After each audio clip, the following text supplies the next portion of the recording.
नमस्कार दोस्तों, स्वागत है आपका अपने शो गांव गली की खबर में।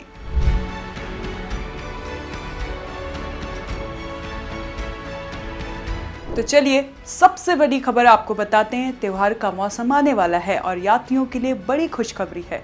पूर्वोत्तर रेलवे ने दशहरा, दिवाली और छठ पूजा को ध्यान में रखते हुए 86 स्पेशल ट्रेनों का संचालन करने का ऐलान किया है।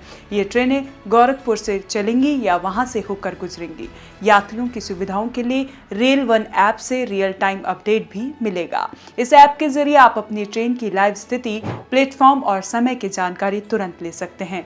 तो अगर आप इस त्योहार अपने परिवार से मिलने जा रहे हैं तो अब सफर और भी आसान और सुरक्षित हो गया है। अब बात करते हैं बिहार की राजनीति की। नेता प्रतिपक्ष और आरजेडी प्रमुख तेजस्वी यादव हाल ही में दरभंगा जिले के सिंहवाड़ा पहुंचे। वहां उन्होंने पत्रकार दिलीप कुमार साहनी उर्फ दिवाकर के घर जाकर हालिया घटना की पूरी जानकारी ली। तेजस्वी यादव ने मीडिया से बातचीत में चेतावनी दी, अगर मंत्री जीवेश मिश्रा को गिरफ्तार नहीं किया गया तो दरभंगा में चक्का जाम जैसी सख्त कार्रवाई की जाएगी।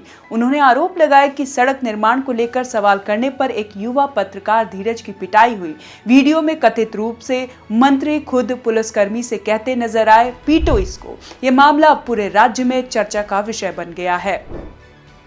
उत्तर प्रदेश में बन रहे जेवर एयरपोर्ट के आसपास नए नियम लागू किए गए। पहले ये दायरा सिर्फ 10 किलोमीटर था, अब इसे 20 किलोमीटर कर दिया गया है। इसका मतलब है कि इस दायरे में आने वाले सभी इलाके अब इन नियमों के तहत होंगे। अगर कोई इमारत 15 मीटर से ऊंची है तो उससे बनाने से पहले एआई और एनओसी यानी नो ऑब्जेक्शन सर्टिफिकेट लेना अनिवार्य होगा। इसके अलावा एआई ने एक कलर कोडेड जोनिंग मैप जारी किया है, जिसमें साफ लिखा है कि किस इलाके में कितनी ऊंचाई तक निर्माण संभव है।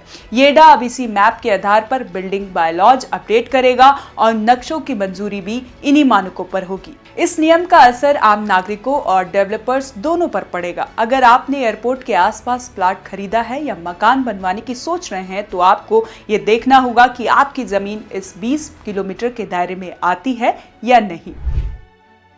पटना में बिहार दरोगा और पुलिस भर्ती के अभ्यर्थियों ने सड़क पर प्रदर्शन किया। स्टूडेंट ने सीएम आवास का घेराव करने की कोशिश की, लेकिन उन्हें डाक बंगला चौराहे पर रोक दिया गया। स्टूडेंट्स की मांग है कि बिहार पुलिस में दरोगा के पदों पर जल्द से जल्द भर्ती प्रक्रिया शुरू की जाए। उनका कहना है कि इस संबंध में लंबे समय से मांग की जा रही है, लेकिन अब तक कोई ठोस कदम नहीं उठाया गया है। प्रदर्शनकारियों का कहना है कि आने वाले 10 दिनों में आचार संहिता लागू हो सकती है, जिसके बाद नई भर्ती की संभावना लगभग खत्म हो जाएगी। इसलिए वह जल्द कार्रवाई की मांग कर रहे हैं।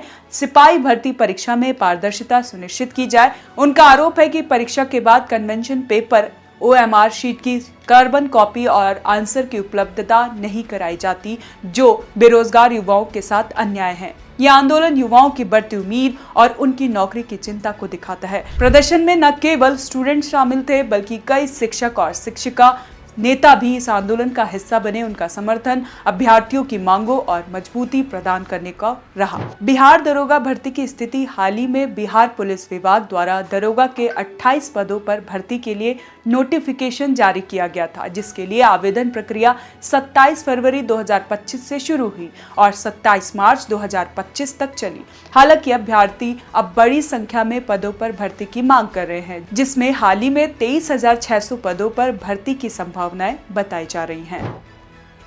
यारो उठो चलो भागो दौड़ो, मरने से पहले जीना न छोड़ो यारो।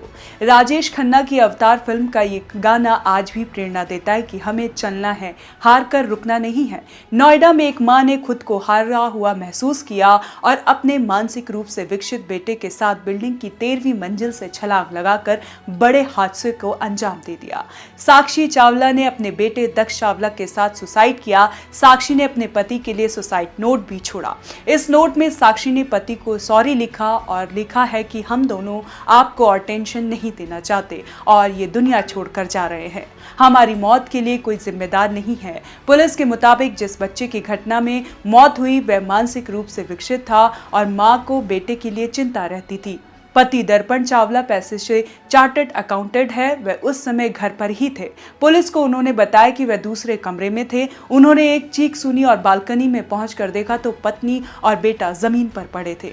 पुलिस अधिकारियों का कहना है कि इस हादसे ने पड़ोसियों को भी झंझोर कर रख दिया। शुरुआती जांच में बताया जा रहा है कि सुसाइड का मुख्य कारण भी बच्चे की मानसिक हालत थी। पुलिस फिलहाल पूरे मामले की जांच कर रही है। कैसी लगी आपको ये जानकारी, हमें कमेंट कर जरूर बताएं और देखते रहें गली न्यूज़।